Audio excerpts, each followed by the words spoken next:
Today, we're talking Greek life. No, not parties. We'll look at the positive effects that UNCP sororities have on where they live, learn, and play. It's campus to community.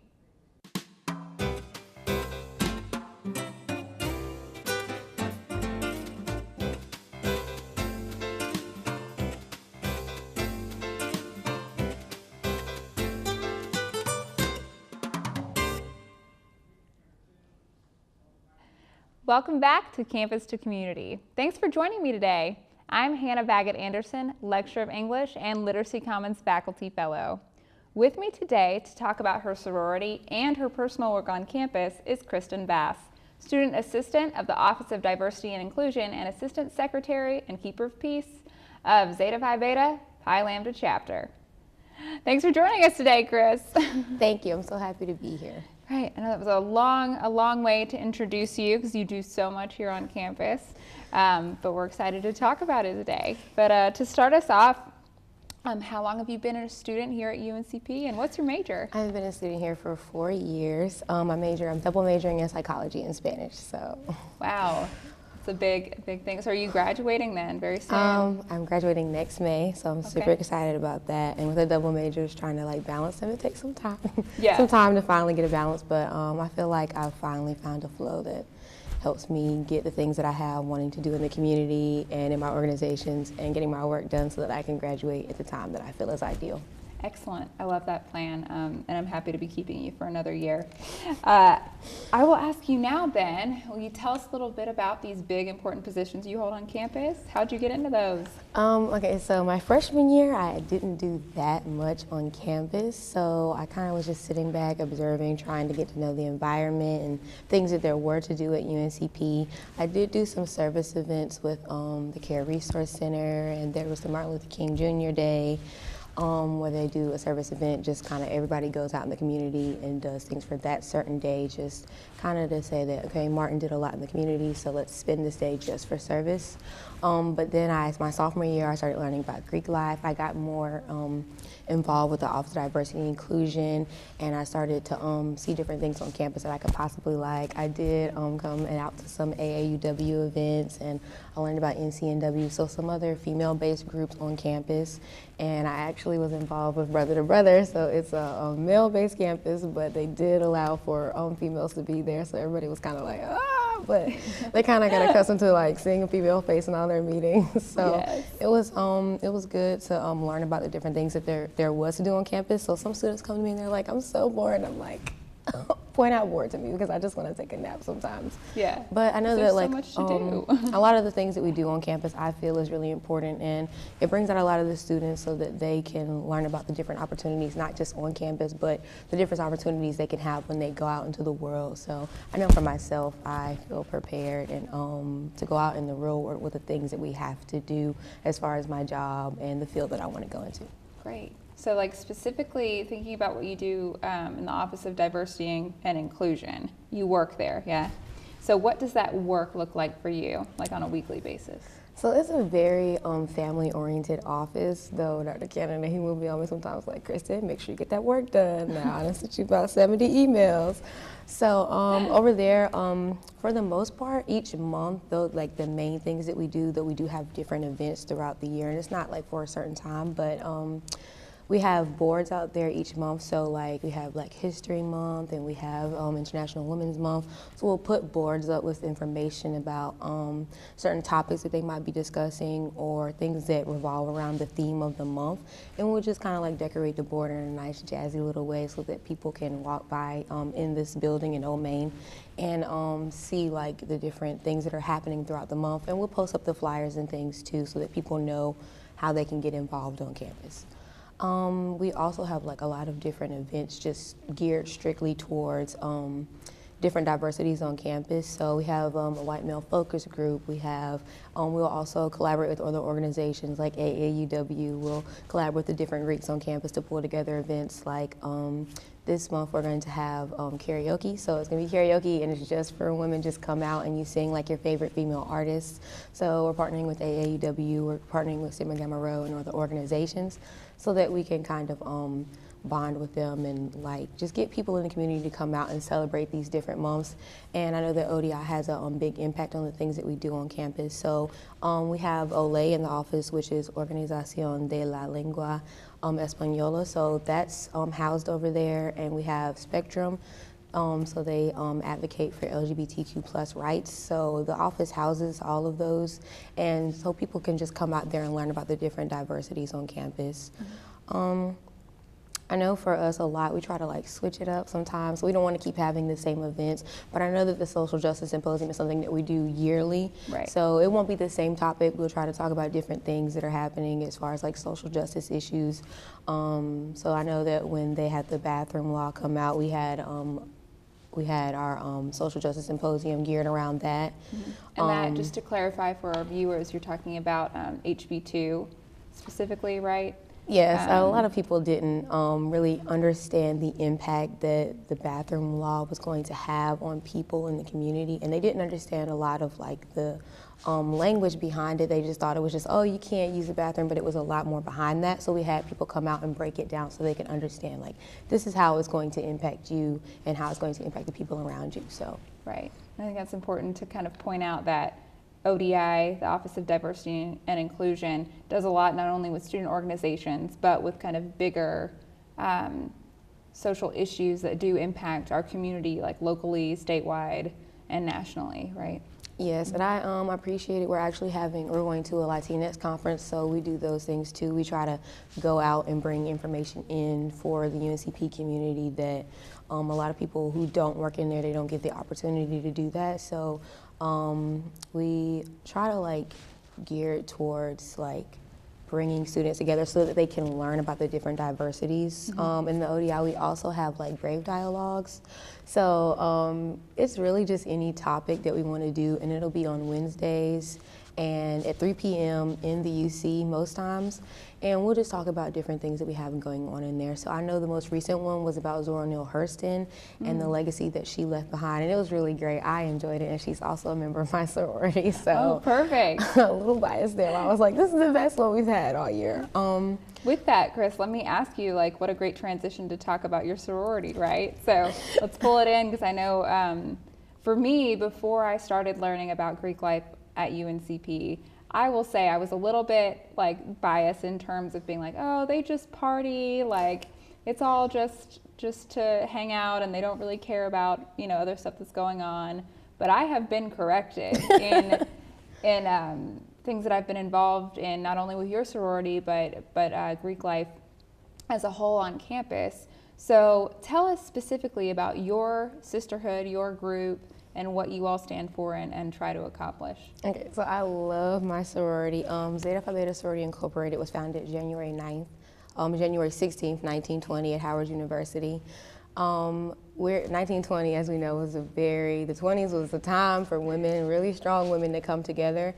And at the time that we were founded, our sorority was really seeing different sororities, because Alpha Kappa Alpha and Delta Sigma Theta were already founded, but they wanted to kind of gear it more towards service and scholarship. So they didn't really want it for the prestige. They wanted to make sure that they were getting things done in the community. So our colors are blue and white. So if you see us on campus, 9 times you'll be able to recognize it. And we do have brothers. So the day I miscorrectly said was our brothers. So we all try to like come together, and we're the only sorority to have brothers. So a lot of times you'll hear us on campus and we'll play around like, oh yeah, we're the only sorority with brothers. But we, as far as Zetas, we really just try to come together and focus on sisterhood. Something you hear us say a lot is we're finer women. So we say like there's finer women in everybody, and it's really just your own definition, but it's just holding yourself to a higher standard for the things that you want in life.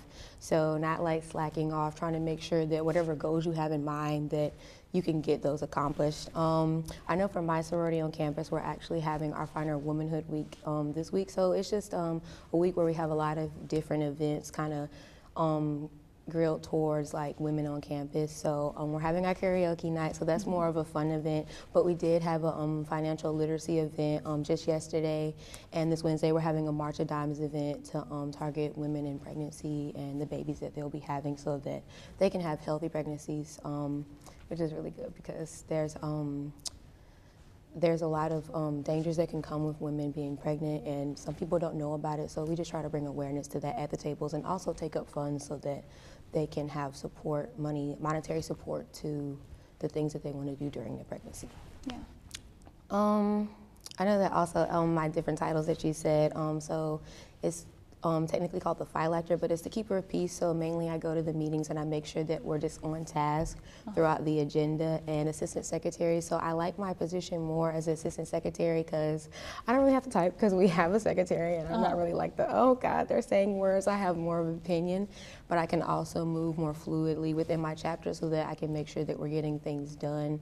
So like we bring in new members to help in the community. We practice service events. So some students don't know about UNCP Serve, or they don't know any service events to do on campus, so we'll have some and we'll go ahead and initiate it, and they can come out with us and they can just work with us, get to know us in the sorority, and get to also do this service event because it looks good on the resume too, and it helps out people in the community. Yeah, and we love hearing, I know I love hearing from students about really pushing, killing two birds with one stone, if you will, about yes, looks good on a resume, but in the end, we are helping a community and a community in need, right? So can you give us an example of, so March of Dimes, yes, collecting donations for women, but what else do you do, like for the local Pembroke community? So there is my refuge. It's in Lumberton. It's a really great service there. Her name is Miss Rose. She's really nice, and she will cook, and she has a whole bunch of different clothes and any other services you need. She has a paper, so if you want to get in contact with local churches, or if you need like your hair cut, or you need to be groomed so that you can kind of get your life back on track for people who don't have like the services that we have on campus or that they're not able to afford, that's what she does. So we go out there and we volunteer there, and we'll help her cook because it's just her there. So we'll help her cook, we'll help her prepare things, we'll sort through the clothes and kind of help her get things organized for when people start coming in, and we'll help her serve the food. And it's a really nice service event that we like to do, and we try to do it more often because it's like you can see right there in the community that you're affecting them. So even with like philanthropy, like with raising funds for March of Dimes, this is more of a personal thing where you can see the people that you're helping and see the impact that it has on them, and they're always really grateful, and it's never a problem for us to do it. Yeah, so that idea of direct service and as a group, right? Because I bet you get a lot out of going like with your sisters and with, I know it's great to bring along other people as well, but if the core of your sorority is that kind of service, like what do you reflect on that, like as a group? We do. I know in our chapter meetings, after we do service events, we'll go to our chapter meetings and we'll talk about the different events, the different service activities that we've done in the community. And we'll talk about like, okay, we went to Roses, what could we have done better, and what did we enjoy about the event, so that in the future it'll be more prepared and it'll make a bigger impact. So Zeta Phi Beta is just one of the black sororities in the Divine Nine, also known as the National Panhellenic Council. So there's also 3 other sororities that are in it, AKA, and they have Delta Sigma Theta and they have Sigma Gamma Rho. We all tend to come together as a whole for like to impact the black community, but we also try to come together to focus on what we can do to support the UNCP community. So we'll have service events together so that they can come out. We'll do like a roadside cleanup, try to make sure that the campus looks good. We'll come together. We'll have cookouts, so like anybody in the community can come out and get free food and just hang out and just chill together, get to know one another. So we try to like make sure that the campus isn't just hiding in their rooms and like just watching Netflix, that they can actually engage with one another and talk to one another. So those are a lot of things that we really enjoy to do because that's what it's about, making those connections so that we can go out in the world. 9 times out of 10, if you get a job, it's through somebody that you met and that you already know.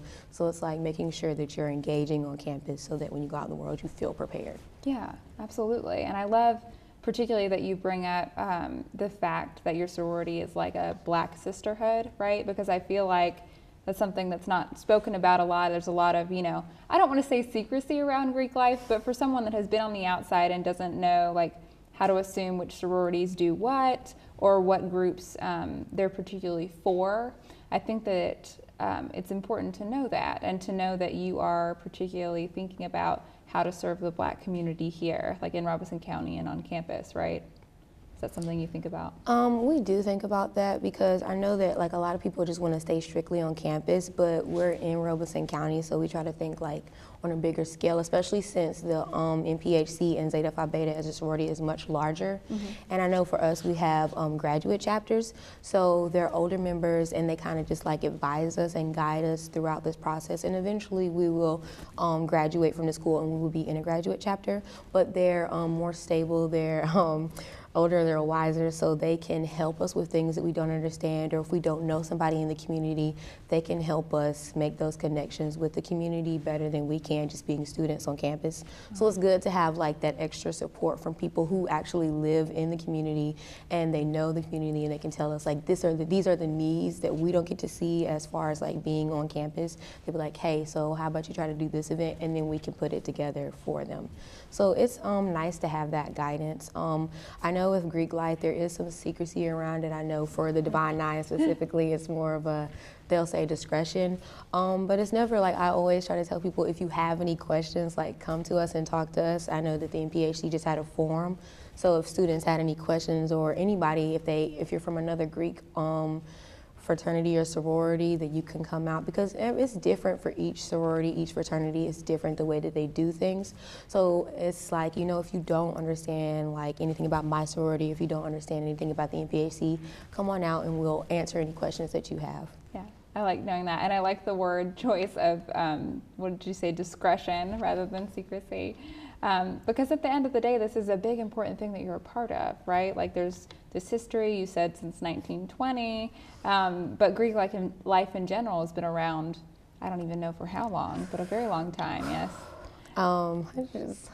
It's going on the hundreds. It's getting up there. Yeah. I know our sorority, next year it will be our centennial, so everybody's excited because it's like, oh my gosh, 2020. Yeah. So we're doing a lot of big events leading up to that. I know that we'll do the Walk on Washington. We'll try to get together now, pay our dues, so that way when we get there, this our boule, it's our centennial, will come together during the summer, and it's basically just us planning events and that are going to impact the community, not just Black women, but all women, and not just Black people, but all people, because everybody has issues that they're dealing with and that they're facing. So we want to make sure that we target them so that we're all more equitable in the future, because there's a lot of work that needs to be done. And I can't imagine, especially as college students, to work on that work. And when you say the Walk on Washington, like what is that? Can you talk about that? So I know that they were talking about it, and some of us were talking about how we wanted to do like a smaller one on campus, just kind of like walking on campus and like making signs. So I know the Walk on Washington is more geared towards like Martin Luther King Jr. and Black history, but we were like, we want to focus and target more on campus. So any social justice issues that you feel you have, we want to make signs, and we just want to show like as a front, as together, as a community, that this is not okay. Any injustices that are happening on campus, we want the community to know we're not okay with this, and we're out here and we're going to do things that are going to resolve it. So not only are we here to show you, we're going to be networking together, we're going to be collaborating so that we can educate people, so that we can know like, hey, what is the next step to get rid of these problems that we have in the community. Right, I love that. And I love thinking about doing a march of sorts like that on campus to kind of demonstrate it on a smaller scale, because I don't know, like I've been to DC for marches and Raleigh for marches,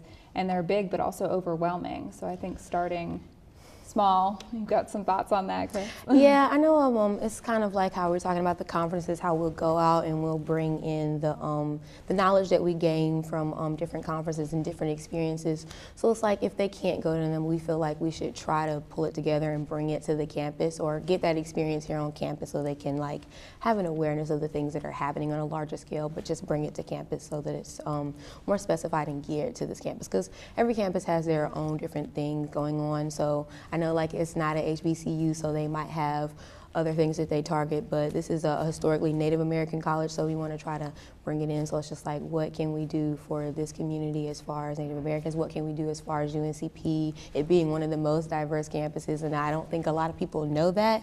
So it's just like, we want to show that. We don't want it to just be, oh, well, it's African American students, or oh, it's Caucasian students, or oh, they don't care about it, it's just it's Native American students. We actually want to come together, and I think that Greek Life does a great job of showing that, because there's a lot of different diversities that you can see easily within the letters. You can see easily within the different mission statements that we have, and the different models and goals that we strive for, the different things that we focus on. You can see it even on our web pages that, hey, we're not always like, all of our goals aren't always like exactly detailed and the same, but we all have the same focus of, we want to better the community, we want to help people, we want to serve people, so why not do it together? So yeah, that's so inspiring, Chris. Like, I love thinking about that, particularly too, to focus in on the fact that UNCP is a minority serving institution. Like, at the very least, if we're going to kind of look at it as a whole, you know, minority serving is truly, you know, what's happening here. But reaching out as members of Greek organizations to the greater community, like, just how cool. I just love that you can have an established group where everyone's focus is toward that same kind of goal, because I know it's hard to organize college students sometimes. oh yes, Yeah, the keeper of peace. Yes. Do you ever have to make choices, like, to motivate some of your members to stay involved and stay active and excited? I know for Greek Life, as far as there is a certain, like, we will say often, like, you chose this organization, like, you chose to be in it.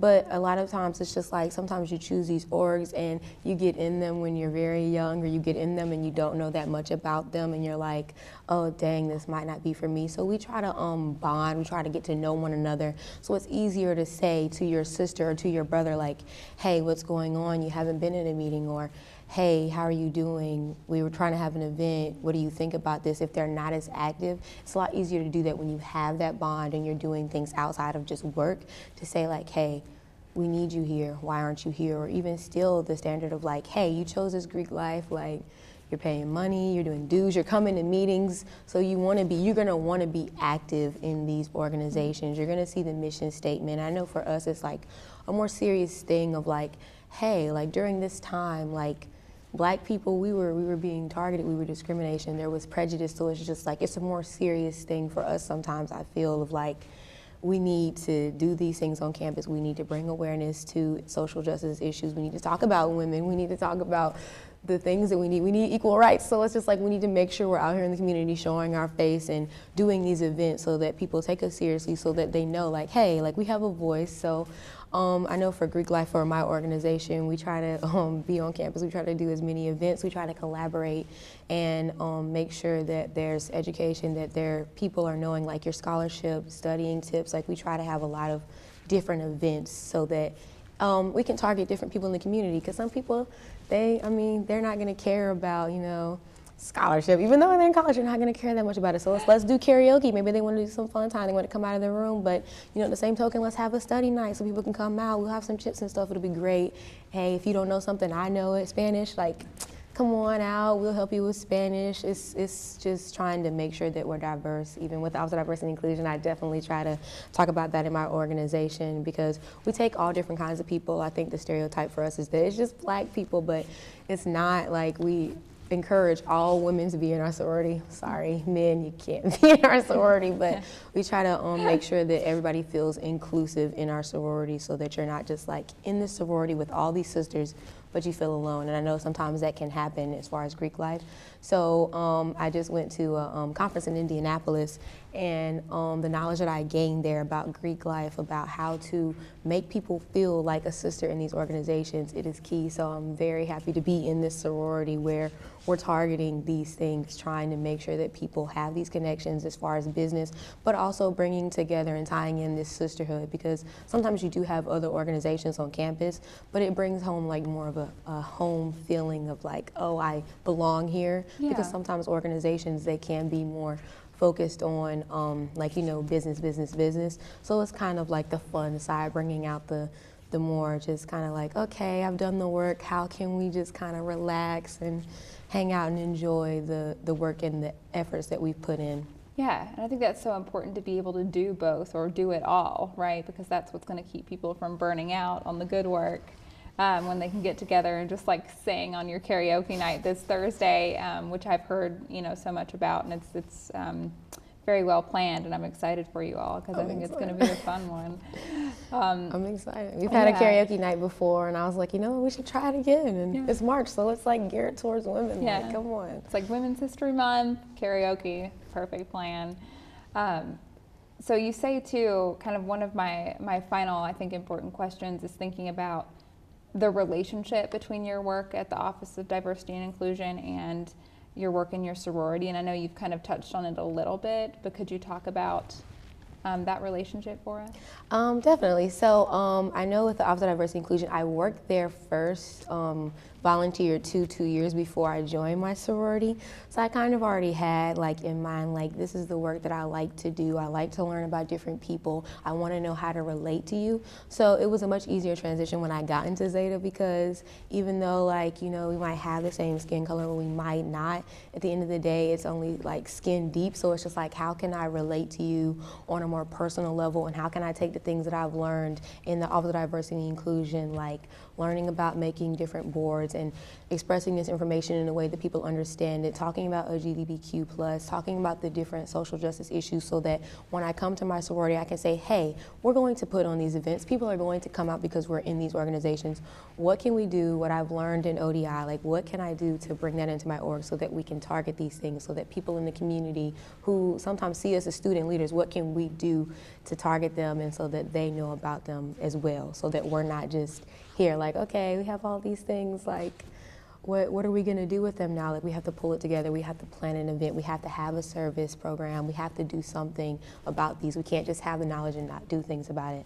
So sometimes in the Office of Diversity and Inclusion, we'll have these events, but it's like, when we have like our organizations, we're more of the students, whereas the Office of Diversity and Inclusion is the office on campus. Mm-hmm. And some people don't know about the Office of Diversity and Inclusion, so it's easier for students like me and the Greek organizations or just regular organizations on campus to say, hey, like, the Office of Diversity and Inclusion is having this event, or we're collaborating with the Office of Diversity and Inclusion, this is what they do. So it's easier for us to point out the different offices on campus so they can get in touch with resources and learn about the different things that we're going to be doing and come out and enjoy this event at the same time. Yeah, gosh, I just love hearing about this, Chris. It's super inspiring to me, just to say, like, because I had you in class when you were much younger now, and seeing how much you've gotten to grow up and do all of these great and important things on campus that really do matter. So I just want to say thank you for talking with us today. Thank you for having me. And we're going to be following all of your events, both your event this Thursday with karaoke night, and other events I know that are coming up for your sorority and with ODI this month and in April. But we're out of time, but not out of ideas for showcasing good people doing good work. Please join us again on another episode of Campus to Community.